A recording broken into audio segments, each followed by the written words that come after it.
നേപ്പിൾസിലെ അമാൽഫി വിശേഷങ്ങൾക്ക് ശേഷം 4ാമത്തെ ദിവസമായ ഇന്ന് നമ്മൾ പോകുന്നത് പോംബെയിലെ ആർക്കിയോളജിക്കൽ പാർക്കിലേക്കാണ്. അതിനുവേണ്ടി സെൻട്രൽ നേപ്പിൾസിന്റെ മെട്രോ സ്റ്റേഷനിൽ എത്തിയിട്ടുണ്ട്.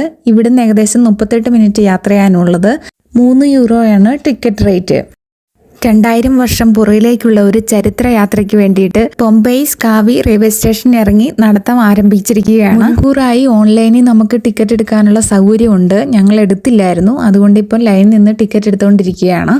ഇത് ലോകത്തിലെ തന്നെ ഏറ്റവും വലിയ ചരിത്ര അത്ഭുതങ്ങളിൽ ഒന്നായ പോംബെയുടെ നഗരാവശിഷ്ടങ്ങൾ കാണാൻ തുടങ്ങിക്കഴിഞ്ഞു. എനിക്ക് പണ്ട് തൊട്ടേ ഈ ഹിസ്റ്റോറിക്കൽ പരമായിട്ടുള്ള കാര്യങ്ങൾ കാണുന്നതിനോട് വലിയ താല്പര്യമില്ലാത്ത ആളായിരുന്നു. പക്ഷേ ഇത് ഇത്രയും കണ്ടപ്പോൾ തന്നെ എൻ്റെ മനസ്സിലൊരു ഭയങ്കര ജിജ്ഞാസയും ഭയങ്കര ഒരു ആകാംക്ഷയും തുടങ്ങിക്കഴിഞ്ഞു. ഇവിടുത്തെ റോഡുകൾ തന്നെ നോക്കിക്കേ, 2000 വർഷങ്ങൾക്ക് മുമ്പ് വോൾക്കാനിക് ലാവാ സ്റ്റോണുകളാൽ കെട്ടിപ്പടുക്കിയ ഒരു നഗരത്തിൻ്റെ റോഡിൻ്റെ വ്യൂ ആണിത്. അബ്രാഹച്ചൻ ഒരു ടൂറിസ്റ്റ് ഗൈഡിനെ പോലെ കാര്യങ്ങളെല്ലാം വിശദീകരിച്ച് മുമ്പ് ഇങ്ങനെ നടന്നു പോവുകയാണ്. അച്ഛന് ഇതിൻ്റെ ഓരോ മുക്കും മൂലയും വ്യക്തമായിട്ടറിയാം. ഇവിടെ 5-6 പ്രാവശ്യം വന്നിട്ടുണ്ട്. ഈ റോഡിന്റെ 2 സൈഡിലും സാധാരണ ആൾക്കാരുടെ വീടുകളാണ് ഉണ്ടായിരുന്നത്. ഇവിടെ എഴുതി വെച്ചിരിക്കുന്ന ഒരു കടൽ നാവികന്റെ വീടാണെന്നാണ്. ബോട്ടുള്ള 2 വീടുകളുടെ പേരുകളാണ് എഴുതി വെച്ചേക്കുന്നത്. അതായത് കാസ ദി റോമളോ എ റേമോ, പിന്നെ ത്രിത്തലേമോ.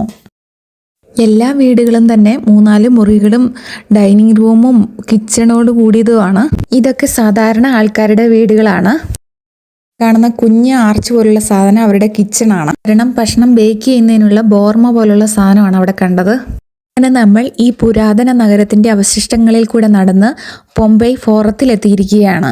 ഇത് വലിയൊരു സ്ക്വയറാണ്. പുരാതന പോംബെയ് നഗരത്തിന്റെ കേന്ദ്രബിന്ദു എന്ന് തന്നെ ഇതിനെ പറയാം. മറ്റു ഭാഗങ്ങളെ അപേക്ഷിച്ച് ഈ സ്ഥലത്ത് വലിയ കെട്ടിടങ്ങളുടെ അവശിഷ്ടങ്ങളാണ് കാണപ്പെടുന്നത്. അതായത് മതപരവും രാഷ്ട്രീയപരവും വാണിജ്യപരമായ നഗരത്തിന്റെ ഒരു കേന്ദ്രബിന്ദു എന്ന് തന്നെ ഇതിനെ പറയാം. ഇപ്പോൾ നമ്മൾ ഇവിടെ കണ്ടത് അപ്പോളോ ദേവന്റെ ഒരു ക്ഷേത്രമായിരുന്നു. ഇവിടെ കാണുന്നത് ഈ ഫോറത്തിലെ ഉണ്ടായിരുന്ന ഒരു മുനിസിപ്പൽ കോംപ്ലക്സിന്റെ ശിലാവശിഷ്ടങ്ങളാണ്. ഇവിടെ കാണുന്നത് ഒരു മുനിസിപ്പാലിറ്റിയും കോടതിയും കൂടെ കൂടിയ ഒരു കെട്ടിട സമുച്ചയമാണ്. ഈ ഉരുളൻ തൂണുകളുടെ ഇടയിൽ കൂടെ ദൂരേക്ക് നോക്കിയാൽ നമുക്ക് പോംബെയുടെ അന്തകനായ വിസിവിസ് പർവ്വതം കാണാൻ സാധിക്കും. ഇനി ഇവിടെ കാണുന്ന ഈ ഭിത്തികളൊന്ന് ശ്രദ്ധിക്കണേ. ഇത് ഓപ്പസ് റെറ്റിക്കുലേറ്റം എന്ന റോമൻ നിർമ്മാണ സാങ്കേതികവിദ്യയുടെ ഉത്തമ ഉദാഹരണമാണ്. പിന്നെ ജൂപ്പിറ്റർ ടെമ്പിളിന് ശേഷം ബിൽഡിംഗ് ഓഫ് ലുമാച്ചിയ എന്ന് പറഞ്ഞൊരു ബിൽഡിംഗ് ഉണ്ട്. പോംബെയിലെ ലുമാച്ചിയ 1-ാം നൂറ്റാണ്ടിലെ ഒരു റോമൻ ബിസിനസ്സുകാരിയും പുരോഹിതയും പൊതുരക്ഷാധികാരിയുമായിരുന്നു. ലുമാച്ചിയ കൂടുതലും ശ്രദ്ധിച്ചിരുന്നത് തുണി വ്യാപാരത്തിലും എന്നാൽ അവളുടെ ഹസ്ബൻഡ് ഇഷ്ടികകളുടെ വ്യവസായത്തിലായിരുന്നു. അദ്ദേഹത്തിനെ കുറിച്ച് ചരിത്രരേഖകളൊന്നും പറയുന്നില്ല. ഇവിടെ ഇങ്ങനെ നിൽക്കുമ്പോൾ ഞാൻ അറിയാതെ 2000 വർഷങ്ങൾക്ക് മുമ്പ് ഇവരുടെ ജനജീവിതത്തെക്കുറിച്ച് ഞാനിങ്ങനെ ആലോചിച്ചു പോകുകയാണ്. എത്രമാത്രം അടിപൊളി സെറ്റപ്പിലാണ് ഇവർ ജീവിച്ചിരുന്നതെന്ന് നോക്കിക്ക്. ആധുനിക ലോകത്തെ വെല്ലുന്ന ഒരു നഗരാസൂത്രണമാണ് ഇവിടെ കാണാൻ പറ്റുന്നത്. അതായത് ഒരു വലിയ സ്ക്വയറിന് ചുറ്റിലുമായിട്ട് പള്ളി, അമ്പലം, അതുപോലെ തന്നെ മാർക്കറ്റ്, തുണി വ്യവസായം, കോടതി, അങ്ങനെ എല്ലാ കാര്യങ്ങളും വെൽ ഓർഗനൈസ്ഡ് ആയിട്ടാണ് ഇവർ ചെയ്തിരിക്കുന്നത്. ഇപ്പോൾ നമ്മൾ എൻട്രി ചെയ്തിരിക്കുന്നത് ഒരു ഫിഷ് മാർക്കറ്റിലേക്കാണ്. ഇവിടുത്തെ വാൾ പെയിന്റിങ്ങും ഫ്രേസ്കോകളും എത്ര മനോഹരമായിട്ടാണ് ഇന്നും കാണപ്പെടുന്നത്. കാഴ്ചയിൽ ഇത് വെറും ഒരു മൺപ്രതിമയായിട്ടോ ശില്പമായിട്ടോ ഒക്കെ തോന്നിയേക്കാം. എന്നാൽ AD 79 വെസിവ്യൂസ് അഗ്നിപർവ്വതം പൊട്ടിത്തെറിച്ചപ്പോൾ ചാരത്തിനടിയിൽപ്പെട്ട് മരിച്ച ഒരു വ്യക്തിയുടെ അവസാന നിമിഷങ്ങളുടെ യഥാർത്ഥ രൂപമാണിത്. 1863 ജൂസപ്പെ ഫ്യൂറെല്ലി എന്ന ഇറ്റാലിയൻ പുരാവസ്തു ഗവേഷകനാണ് ഈ ഐഡിയ കൊണ്ടുവന്നിട്ടുള്ളത്. ശൂന്യമായ ഭാഗങ്ങളിലേക്ക് പ്ലാസ്റ്റർ ഓഫ് പാരീസ് ദ്രാവകം ഒഴിപ്പിച്ച് ഉറപ്പിച്ച ശേഷം ചുറ്റുമുള്ള ചാരം മാറ്റിയെടുത്താണ് ഈ രൂപങ്ങൾ ഷേപ്പ് ചെയ്തിട്ടുള്ളത്. അതുകൊണ്ട് ഇത് വെറും ഒരു ശില്പമല്ല, ഒരു വ്യക്തി മരിക്കുന്ന അവസാന നിമിഷത്തിലെ യഥാർത്ഥ പൗസും ഷേപ്പുമാണ് ഇതിൽ കാണുന്നത്. അതിന് ഉത്തമ ഉദാഹരണമാണ് ഈ കാണുന്ന സ്റ്റാച്ചു. സ്ഫോടനത്തിൽ വന്ന ചാരം മൂക്കിൽ കൂടി ശ്വസിക്കാതിരിക്കാൻ വേണ്ടി മൂക്ക് പൊത്തിപ്പിടിച്ച അവസ്ഥയിൽ അയാൾ മരണപ്പെടുകയാണ് ഉണ്ടായത്. അതിനുശേഷം ചാരത്താൽ മൂടപ്പെടുകയും ചെയ്തു. ഏകദേശം 250 വർഷങ്ങൾക്ക് മുമ്പാണ് ഇങ്ങനെ നശിക്കപ്പെട്ട ഈ പോംബെയ് നഗരത്തെപ്പറ്റി അറിഞ്ഞതും ഖനനം ആരംഭിച്ചതും. ഇവിടെ നിന്ന് ഖനനം ചെയ്ത് കിട്ടിയ നിത്യോപയോഗ സാധനങ്ങളും പ്ലാസ്റ്റർ ഓഫ് പാരീസിന്റെ കോസ്റ്റുകളും നേപ്പിൾസിലെ മ്യൂസിയത്തിലാണ് സൂക്ഷിച്ചിരിക്കുന്നത്. കണക്കിന് ചാരത്താൽ മൂടിയതുകൊണ്ടാണ് വായുവിന്റെയും ഈർപ്പത്തിന്റെയും അഭാവം മൂലം 2000 വർഷങ്ങൾക്ക് ശേഷവും ഇവ കേടുകൂടാതെ പുറത്തെടുക്കാൻ സാധിച്ചത്. അങ്ങനെ ഫിഷ് മാർക്കറ്റ് കണ്ടതിന് ശേഷം പുരാതന നഗരത്തിന്റെ വാണിജ്യ തെരുവിലൂടെ നമ്മളിങ്ങനെ മുമ്പോട്ട് നടക്കുകയാണ്. വഴികളിലെല്ലാം തന്നെ ടൂറിസ്റ്റ് തിരക്കുണ്ട്. ഞാൻ അവരെ ഒഴിവാക്കിയാണ് വീഡിയോ എടുത്തിരിക്കുന്നത്. ഈ വഴിയുടെ ഇടതുവശത്ത് കാണുന്നതാണ് ഫോറം ബാത്ത്. അതുപോലെ വലതുവശത്ത് കാണുന്നത് ഒരു ഫുഡ് മാർക്കറ്റുമായിരുന്നു. ഈ വീതിയുടെ അറ്റത്ത് കാണുന്ന ഇഷ്ടി കൊണ്ടുള്ള കമാനത്തിന്റെ പേരാണ് കലികുല കമാനം. ഇനി നമ്മൾ 2000 വർഷങ്ങൾക്ക് മുമ്പുണ്ടായിരുന്ന ഒരു പബ്ലിക് ബാത്റൂമിലോട്ടാണ് പോകാൻ പോകുന്നത്. ഇതിന്റെ ഭിത്തിയും ചുവരിലെ ചിത്രങ്ങളും എല്ലാം അതുപോലെ തന്നെ ഇപ്പോഴും നിലനിൽക്കുന്നു എന്നുള്ളതാണ് മറ്റൊരു സത്യം. അന്നത്തെ കാലത്ത് റോമാക്കാർക്ക് കുളിക്കാനുള്ള സ്ഥലം എന്നതിനേക്കാൾ ഉപരി സുഹൃത്തുക്കളെ കാണാനും ചർച്ചകളും വാർത്തകളും ഒക്കെ അറിയാനുള്ള ഒരു പ്രധാന സാമൂഹിക കേന്ദ്രം കൂടിയായിരുന്നു ഇത്. ഈ ഫോറം ബാത്ത് പല ചേംബറുകളിലായിട്ടാണ് തിരിച്ചിരിക്കുന്നത്. ആദ്യത്തേത് അപ്പോഡിത്തേറിയം. ഇത് ആൾക്കാർക്ക് അവരുടെ ഡ്രസ്സൊക്കെ അഴിച്ചു മാറ്റി വെക്കാനും ഉള്ള സൗകര്യമുള്ള സ്ഥലമാണിത്. അടുത്ത ചേംബർ ഫ്രിജിദാറിയം. ഇത് കോൾഡ് ബാത്തിനുള്ളതാണ്. ഇവിടെ തണുത്ത വെള്ള സ്നാനത്തിനുള്ളതാണ് ക്രമീകരിച്ചിരിക്കുന്നത്. വൃത്താകൃതിയിലുള്ള വലിയൊരു പൂള് നമുക്കിവിടെ കാണാൻ സാധിക്കും. ഇതിന്റെ ചുറ്റിലുമുള്ള സ്റ്റെപ്പുകളിൽ ഇരിക്കാനുള്ള സൗകര്യത്തിന് വേണ്ടിയിട്ടാണ് നിർമ്മിച്ചിരിക്കുന്നത്. ഇനി 21-ാം നൂറ്റാണ്ടിൽ പോലും ഇല്ലാത്ത സൗകര്യങ്ങൾ അന്നുണ്ടായിരുന്നെന്നുള്ളതാണ് മറ്റൊരു യാഥാർത്ഥ്യം. ഇനി അടുത്ത സെക്ഷനാണ് ടേപ്പിതേറിയം, അതായത് വാം റൂം. ചൂടുവെള്ളത്തിൽ കുളിക്കുന്നതിന് മുമ്പ് ശരീരം പാകപ്പെടുത്തിയെടുക്കാൻ ഉപയോഗിച്ചിരുന്ന മിതമായ ചൂടുള്ള മുറിയാണിത്. ഇതിൻ്റെ കമാനങ്ങളിലും അതുപോലെ സൈഡിലുള്ള ഭിത്തികളിലും എല്ലാം കൊത്തുപണികളോടുകൂടിയ ശില്പങ്ങൾ കൊണ്ട് അലങ്കരിച്ചിരിക്കുകയാണ്. ഇതിൻ്റെ മേൽക്കൂരയിലാണെങ്കിലും വായുസഞ്ചാരത്തിനും അതുപോലെ തന്നെ സൂര്യപ്രകാശം നല്ലോണക്ക് ലഭിക്കുന്നതിനും വേണ്ടി ആവശ്യമായ സജ്ജീകരണങ്ങൾ ഉണ്ടായിരുന്നു. ഇത് കൂടുതലും പുരുഷന്മാർക്ക് വേണ്ടി ക്രമീകരിച്ചിട്ടുള്ളതാണ്. ഇനി നമ്മൾ അടുത്ത ചേംബറിലോട്ട് കിടന്നിരിക്കുകയാണ്. ഇത് കൽദേറിയം എന്നാണ് പറയുന്നത്, അതായത് ഹോട്ട് ബാത്തിനുള്ള സ്ഥലം. ഇങ്ങനെ ചൂടും തണുപ്പും മാറ്റിയെടുക്കുന്നതിന് വേണ്ടി പ്രത്യേക ഒരു ഹീറ്റിംഗ് സിസ്റ്റമാണ് ഉപയോഗിച്ചിരുന്നത്, അതായത് ഹൈപ്പോകോസ്റ്റ് ഹീറ്റിംഗ് സിസ്റ്റം. അന്നത്തെ കാലത്തെ റോമാക്കാരുടെ ഒരു എഞ്ചിനീയറിംഗ് മികവാണിത്. കെട്ടിടത്തിന്റെ തറയ്ക്കടിയിലും ചുവരുകൾക്കുള്ളിലും വിടവുകൾ ഉണ്ടാക്കി വലിയ ബോർമ പോലുള്ള അടുപ്പുകളിൽ നിന്നുള്ള ചൂടുള്ള പുകയും വായുവും കടത്തിവിട്ടാണ് ഈ മുറികളും വെള്ളമൊക്കെ ചൂടാക്കിയിരുന്നത്. ഇത് ഇവിടെ കാണുന്നതാണ് അത്തരത്തിൽപ്പെട്ട അടുപ്പുകൾ. ഇങ്ങനത്തെ ചൂളയിൽ നിന്നാണ് ഓടുകൊണ്ടുള്ള പൈപ്പ് ഉപയോഗിച്ച് റൂമിന്റെ വിവിധ ഭാഗങ്ങളിലേക്ക് ചൂട് ഹീറ്റിംഗ് കൊണ്ടുവന്നുകൊണ്ടിരുന്നത്. കാണുന്നത് സാധാരണ ആൾക്കാരുടെ വീടുകളുടെ റൂമുകളാണ്. ഇവിടെ കാണുന്ന വലിയൊരു കണ്ടെയ്നറാണ്. വീഞ്ഞും എണ്ണയൊക്കെ സൂക്ഷിച്ചു വെച്ചിരുന്ന കണ്ടെയ്നറുകളാകാം. ഇവിടെ ഈ ഭിത്തിക്കുള്ളിൽ കാണുന്ന പൈപ്പ് കണ്ടോ, ഇതിൽ കൂടെയാണ് ചൂടുവായു മറ്റു റൂമിലേക്ക് എത്തിച്ചിരുന്നത്. ഇവിടുത്തെ ഈ റോഡ് സിസ്റ്റമാണ് എന്നെ വളരെയധികം ആകർഷിച്ചത്. നോക്കി, നൂല് വലിച്ചു വിട്ട പോലെ ഒരേ ലൈനിൽ നീണ്ടു കിടക്കുകയാണ് റോഡുകൾ. റോഡിന്റെ 2 സൈഡിലും ഒരേ മേൽക്കൂരയിൽ ഒരേ ആകൃതിയിലുള്ള വീടുകൾ. പ്രഭുക്കന്മാരുടെയും ഡോക്ടേഴ്സിന്റെയും ഒക്കെ വീട് വ്യത്യസ്തമാണ്. ഇതാണ് സാധാരണ ജനങ്ങൾക്ക് ക്രോസ് ചെയ്യാനുള്ള റോമൻ ചവിട്ടുപടികൾ. മഴവെള്ളവും അതുപോലെ തന്നെ വീടുകളിൽ നിന്നുള്ള മലിനജലവും വരുന്ന പ്രത്യേക ഓടകളുള്ള സ്ഥലങ്ങളിലാണ് ഈ റോമൻ കൽപ്പടവുകൾ ഇട്ടിരുന്നത്. ലാവാക്കല്ലുകളിൽ തെളിഞ്ഞ രഥങ്ങളുടെ പാടുകൾ കണ്ടോ? നൂറ്റാണ്ടുകളോളം ഇരുമ്പ് ചക്രങ്ങളുള്ള ഭാരമേറിയ രഥങ്ങളും വണ്ടികളും ഒരേ പാതയിലൂടെ തുടർച്ചയായി സഞ്ചരിച്ചതുകൊണ്ടാണ് ഈ പാടുകൾ ഉണ്ടായിരിക്കുന്നത്. ഒന്നോർത്ത് നോക്കി, നമ്മുടെ ഒരു 4 തലമുറ മുമ്പത്തെ ആൾക്കാർ നടന്നു ജീവിച്ചു. ഇവിടെയുള്ള ഒരു 2000 വർഷങ്ങൾക്ക് മുമ്പ് തന്നെ വണ്ടിച്ചക്രങ്ങളിൽ കൂടെയാണ് സഞ്ചരിച്ചിരുന്നത്. പിന്നെ ഈ തെരുവുകളിൽ ഇട്ടിരുന്ന ചവിട്ടുപടികളാണെങ്കിൽ പോലും കറക്റ്റ് അളവിലാണ് ഇട്ടിരുന്നത്. അതായത് ഈ കുതിരവണ്ടിക്ക് ചക്രത്തിന് പോകാനുള്ള കറക്റ്റ് വിടവ് ഓരോ കൽപ്പലവിനും ഇടയ്ക്ക് കൃത്യമായി അത് സ്ഥാപിച്ചിരുന്നു. റോഡിന്റെ ഇരുവശത്തായി ആൾക്കാർക്ക് നടവഴിപാതകളുണ്ട്. മലിനജലം ഒഴുകിയിരുന്ന സ്ഥലങ്ങളിൽ ആൾക്കാർക്ക് ക്രോസ് ചെയ്യാൻ വേണ്ടിയിട്ട് കൽപ്പടവുകളും സ്ഥാപിച്ചിരുന്നു. ഗതാഗത സൗകര്യവും അതുപോലെ തന്നെ ഡ്രെയിനേജ് സിസ്റ്റവും എല്ലാം നല്ല വെൽ ഓർഗനൈസ്ഡ് ആയിരുന്നു. അങ്ങനെ നമ്മൾ നടന്ന് ഹെർക്കുലേനിയം ഗേറ്റിന്റെ ഇടം വരെ എത്തിയിട്ടുണ്ട്. ഇതൊരു തുറമുഖ പട്ടണമായതുകൊണ്ട് വിദേശ വ്യാപാരികളും ചരക്കുകളുമായി ഇവർക്ക് നല്ല ബന്ധമുണ്ടായിരുന്നു. ഇവിടുത്തെ എല്ലാ റോഡുകളും ചെന്നെത്തുന്നത് ഫോറത്തിലേക്കാണ്. ഇവിടുത്തെ സ്റ്റോൺ വാട്ടർ ടാങ്ക് കണ്ടോ? ഇതുപോലത്തെ ശുദ്ധജല പൈപ്പുകൾ പലയിടങ്ങളിൽ നമുക്ക് കാണാൻ സാധിക്കും. 1-ാം നൂറ്റാണ്ടിൽ തന്നെ പൊമ്പയ്ക്ക് അത്യാധുനികമായ ഒരു ജലവിതരണ ശൃംഖല തന്നെ ഉണ്ടായിരുന്നു. അക്വാഡക്റ്റ് വഴിയാണ് കുടിവെള്ളം മലനിരകളിൽ നിന്ന് നഗരത്തിലെത്തിയിരുന്നത്.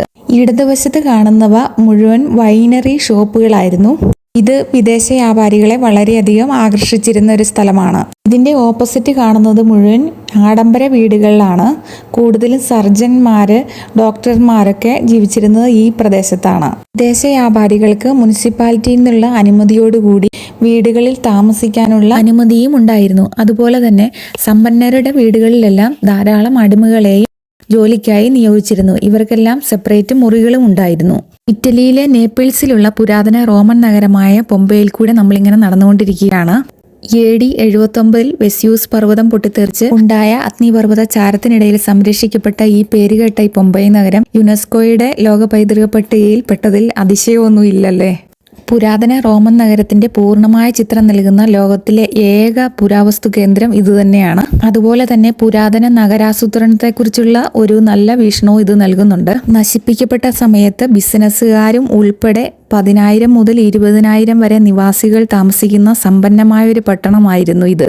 റോമൻ എഞ്ചിനീയറിംഗിന്റെ സവിശേഷതയായ കൽപ്പണിയും ഇഷ്ടികപ്പണിയും സംയോജിച്ചാണ് ഈ ഭിത്തികളുടെ എല്ലാം നിർമ്മാണം നടത്തിയിരിക്കുന്നത്.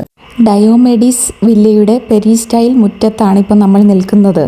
തൂണുകൾക്ക് മുമ്പിലുള്ള ഓടച്ചാലുകൾ ഇവരുടെ അന്നത്തെ കാലത്തെ ഡ്രെയിനേജ് സിസ്റ്റത്തിന്റെ മികവിനെയാണ് സൂചിപ്പിക്കുന്നത്. ഈ പ്രദേശത്തൊക്കെ ആഡംബര വില്ലകളുടെ ഒരു സമുച്ചയമാണ് കാണുന്നത്. ഇപ്പോൾ നമ്മൾ എത്തിയിരിക്കുന്നത് പുരാതന പൊമ്പയിൽ കണ്ടെത്തിയ ഏറ്റവും വലുതും ആഡംബരപൂർണവുമായ കാസ ദെൽ ഫൗണിലാണ്, അതായത് ഹൗസ് ഓഫ് ഫൗൺ. ഇത് മുഴുവനും ഒരു നഗര ബ്ലോക്ക് മുഴുവനും ഉൾപ്പെടുന്നതാണ്. ഏകദേശം 3000 ചതുരശ്ര മീറ്റർ വിസ്തൃതിയിലുള്ള ഒരു ആഡംബര വീടാണ്. ഈ മാളിക പുരാതന റോമൻ മാസ്റ്റർ പീസുകൾക്ക് പേരുകേട്ടതാണ്. ആഡംബര വസതിയായ ഫൗൺ ഹൗസിലെ ഏറ്റവും ഐക്കോണിക് ആയിട്ടുള്ള വെൺകല പ്രതിമയാണിത്.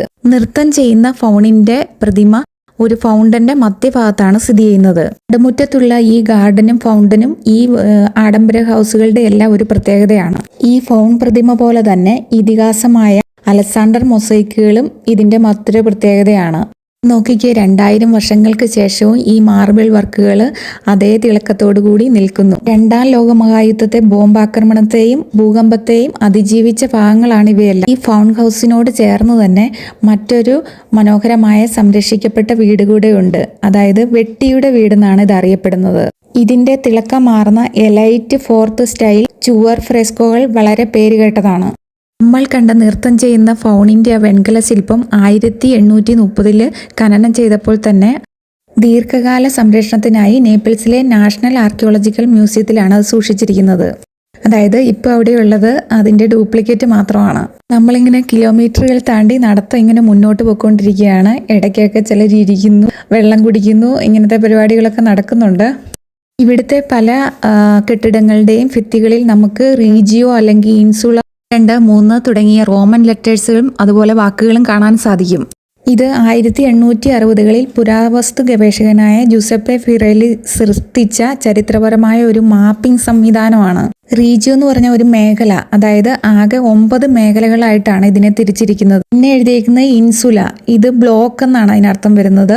ഓരോ മേഖലയും നിരവധി സിറ്റി ബ്ലോക്കുകളായിട്ട് തിരിച്ചിരിക്കുന്നു. ഇപ്പം നമ്മൾ എത്തിയിരിക്കുന്നത് പുരാതന പൊമ്പയിലെ ഏറ്റവും പഴക്കമേറിയതും നന്നായി സംരക്ഷിക്കപ്പെട്ടിട്ടുള്ളതുമായ സെൻട്രൽ പബ്ലിക് ബാത്ത് ഹൗസ് ആണിത്. ഇത് അവസാനത്തേതും 9ാമത്തേതുമായ റീജിയണിലെ 4ാമത്തെ ബ്ലോക്കാണിത്. ഇതിന് മുമ്പിലായി കാണുന്നത് ഒരു ഫുഡ് മാർക്കറ്റാണ്. അവിടെ കാണുന്ന വലിയ കണ്ടെയ്നേഴ്സ് ഡോളിയ എന്നാണ് അറിയപ്പെടുന്നത്. എന്നാൽ ഇവിടെ കാണുന്ന ഈ സ്റ്റോൺ കൊണ്ടുള്ള ഉപകരണം ധാന്യങ്ങൾ പൊടിക്കുന്നതിന് വേണ്ടി ഉപയോഗിച്ചിരുന്നതാണ്. ഇവിടെ കാണുന്ന ഈ വലിയ സ്റ്റോണ് നമ്മുടെ നാട്ടിലെ ആട്ടുകല്ലിന് തുല്യമാണ്. അതിൽ മൃഗങ്ങളെ കെട്ടി ചുറ്റും നടത്തിച്ചാണ് ധാന്യങ്ങൾ പൊടിച്ചിരുന്നത്. ഇതിനോടനുബന്ധിച്ച് കാണുന്ന ഈ കെട്ടിട സമുച്ചയങ്ങൾ ആറ്റി സഹോദരന്മാരുടെ പരമ്പരാഗതമായ ഒരു മദ്യശാലയായിരുന്നു. ഇതിനോടടുത്ത് തന്നെ ധാരാളം പെയിന്റിങ്സുകളും പിഗ്മെന്റ് ബ്ലോക്കുകളും, അതായത് മഞ്ഞ, ചുവപ്പ് അങ്ങനെയുള്ള കുറേ കളറുകളും കണ്ടെടുത്തിട്ടുണ്ട്. ഇപ്പോൾ നമ്മൾ നടന്നുകൊണ്ടിരിക്കുന്നത് വിയ ദെല്ല അബൊണ്ടാൻസ എന്ന് പറയുന്ന സ്ട്രീറ്റിൽ കൂടെയാണ്. ഇവിടുത്തെ ഒരു ഫാസ്റ്റ് ഫുഡ് കടയുടെ മുമ്പിലെ ചിത്രങ്ങളാണ് ഇവിടെ കാണുന്നത്. തെർമോപോളിയത്തിന്റെ കവാടത്തിൽ ചിത്രീകരിച്ചിരിക്കുന്നത് 4 റോമൻ ദൈവങ്ങളെയാണ്. അവ ഓരോന്നും അപ്പോളോ അല്ലെങ്കിൽ സോള്, ഇത് സൺഡേ സൂചിപ്പിക്കുന്നു. പിന്നെ മെർക്കുറി, ജൂപ്പിറ്റർ, ലൂണ അല്ലെങ്കിൽ ഡിയാന, അത് മൺഡേ സൂചിപ്പിക്കാനായിട്ടാണ്. ഇനി അടുത്തത് 2000 വർഷങ്ങൾക്ക് മുമ്പുള്ള ഒരു റോമൻ ബേക്കറിയാണ്. ആദ്യം കാണുന്നത് ഒരു ധാന്യമില്ലിന്റെ ഉപകരണങ്ങളെല്ലാമാണ്. ഇവിടെയും ധാന്യങ്ങൾ പൊടിച്ചിരുന്നത് അടിമകളും അതുപോലെ മൃഗങ്ങളുടെ സഹായത്തോടും കൂടിയാണ്. ഇവിടെ കാണുന്ന അവർ ഗ്ലാസിന്റെ ഷേപ്പിലുള്ള സ്റ്റോണിലാണ് മൃഗങ്ങളെ കെട്ടി ധാന്യം പൊടിപ്പിച്ചിരുന്നത്. അടുത്തതാണ് റൊട്ടിയെടുപ്പ്, ബ്രിക്സ് ഓവൻ. വലിയ ഇഷ്ടിക കൊണ്ട് നിർമ്മിച്ച ഈ കൂറ്റൻ ഓവൻ ഇന്നത്തെ പിസ്സ ഓവനുകൾക്ക് സമാനമായ രീതിയിലാണ് നിർമ്മിച്ചിരിക്കുന്നത്. ഇതിനടുത്ത് തന്നെ റൊട്ടിയുടെ മാവ് കുഴയ്ക്കുന്നതിന് ഉപയോഗിച്ചിരുന്ന കൽപാത്രങ്ങളും നമുക്ക് കാണാൻ സാധിക്കും. ഇവിടം ഖനനം ചെയ്തപ്പോൾ ബേക്കറിയിലെ അടുപ്പിൽ നിന്ന് കരിഞ്ഞുപോയ റൊട്ടിയുടെ കഷ്ണങ്ങൾ പുരാവസ്തു ഗവേഷകർക്ക് ലഭിച്ചിരുന്നു. ഇവിടുത്തെ മതിലിൽ കാണുന്നത് ഒരു തിരഞ്ഞെടുപ്പ് പരസ്യമാണ്. അതിൽ എഴുതിയിരിക്കുന്നത് സാട്രിയാസിനെ ക്വീൻ ക്വനാലിസായി തിരഞ്ഞെടുക്കുവാൻ ഞാൻ നിങ്ങളോട് അപേക്ഷിക്കുന്നുവെന്നാണ്. ഇവിടെ കൂടുതലും റെസിഡൻഷ്യൽ ഏരിയകളായിരുന്നു. ഇത് വീണ്ടും നമ്മൾ അടുത്തൊരു ഫാസ്റ്റ് ഫുഡ് സെന്റർ ആണ് കണ്ടത്. ഇവിടെയും അവരൊരു പ്ലാസ്റ്റർ ഓഫ് പാരീസിന്റെ സ്റ്റാച്ചു വെച്ചിട്ടുണ്ട്. ഇത് ഇപ്പോഴും ഈ സ്ഥലത്ത് ആർക്കിയോളജിക്കൽ സ്റ്റാഫുകൾ ഗവേഷണം നടത്തിക്കൊണ്ടിരിക്കുകയാണ്. അടുത്തത് ഹൗസ് ഓഫ് മെനയാണ്ടർ. ഇത് വളരെ സമ്പന്നനായ ഒരു മജിസ്ട്രേറ്റിന്റെ വീടായിരുന്നു. അദ്ദേഹത്തിന്റെ അടിമയുടെ റൂമിൽ നിന്ന് ലഭിച്ച മുദ്രമോതിരത്തിൽ നീറോ ചക്രവർത്തിയുടെ രണ്ടാം ഭാര്യയായ പോപ്പിയ സബീനയുമായി ബന്ധമുള്ളതായി കരുതപ്പെടുന്നു. ഇനി കാലം മരപ്പിച്ച് നിർത്തിയ ചരിത്രത്തിന്റെ മഹാത്ഭുതത്തിലേക്കാണ് നമ്മുടെ നോട്ടം. പോംബെയിലെ ആംബി തിയേറ്റർ. പുരാതന നഗരത്തിലെ ഏറ്റവും മനോഹരവും ഗാംഭീര്യമുള്ള കാഴ്ചയാണിത്. റോമിലെ വിഖ്യാതമായ കൊളോസിയം നിർമ്മിക്കുന്നതിന് നൂറ്റാണ്ടുകൾക്ക് മുമ്പ്, അതായത് BC 70 നിർമ്മിക്കപ്പെട്ടതാണിത്. കല്ലിൽ നിർമ്മിക്കപ്പെട്ട ലോകത്തിലെ തന്നെ ഏറ്റവും പഴക്കമുള്ള റോമൻ ആംബി തിയേറ്റർ ഇതാണെന്ന് വിശ്വസിക്കപ്പെടുന്നു. ഒരേ സമയം 20,000-ഓളം കാണികളെ ഉൾക്കൊള്ളാൻ ശേഷിയുള്ളതായിരുന്നു ഈ തിയേറ്റർ. റോമൻ സാമ്രാജ്യത്തിന്റെ ആവേശമായിരുന്ന ഗ്ലാഡിയേറ്റർ പോരാട്ടങ്ങളും വന്യമൃഗങ്ങളെ വേട്ടയാടുന്ന മത്സരങ്ങളുമായിരുന്നു ഇവിടെ പ്രധാനമായും അരങ്ങേറിയിരുന്നത്. ഞാനിപ്പോൾ ഇതിന്റെ അകത്ത് കയറിയിരിക്കുകയാണ്. കൊളോസയത്തെ പോലെ ഭൂമിക്ക് മേളിലേക്ക് ഉയരത്തിൽ നിർമ്മിക്കുന്നതിന് പകരം ഭൂമി കുഴിച്ച് താഴത്തിലേക്കാണ് ഇതിന്റെ മധ്യഭാഗത്തെ അരയന ഒരുക്കിയിരിക്കുന്നത്. ചരിത്രം പറയുന്നതിന് ഇതിന് ഒരു കാൻവാസ് റൂഫും ഉണ്ടായിരുന്നെന്നാണ്. അതായത് വെലേറിയം എന്ന് പറയുന്ന ഒരു റൂഫ്. അതായത് കാണികളെ വെയിലിൽ നിന്നും മഴയിൽ നിന്നും സംരക്ഷിക്കാൻ വലിയൊരു തുണിപ്പത്തൽ ഇതിന് മുകളിൽ കെട്ടിയിരുന്നു. ഇവിടെ കാണുന്നത് വന്യമൃഗങ്ങളെ സംരക്ഷിച്ചിരുന്ന കേജുകളാണ്. ഈ ആംബി തിയേറ്ററിന് 335 മീറ്റർ നീളവും 104 മീറ്റർ വീതിയും ഉണ്ടായിരുന്നു. അങ്ങനെ 2-3 മണിക്കൂർ യാത്രയ്ക്ക് ശേഷം എക്സിറ്റ് കാണാറായി തുടങ്ങിയിട്ടുണ്ട്. സത്യത്തിൽ അന്യഗ്രഹത്തിൽ നിന്ന് പുറത്തു വന്ന ഒരു ഫീലിംഗ് ആണ് ഇപ്പോൾ ഉള്ളത്. അപ്പം പോംബെയുടെ ഫാസ്റ്റ് എല്ലാം കഴിഞ്ഞു. ഇനി പ്രസന്റ് പോംബെയുമായി അടുത്ത വീഡിയോയിൽ കാണാം. Thanks for watching.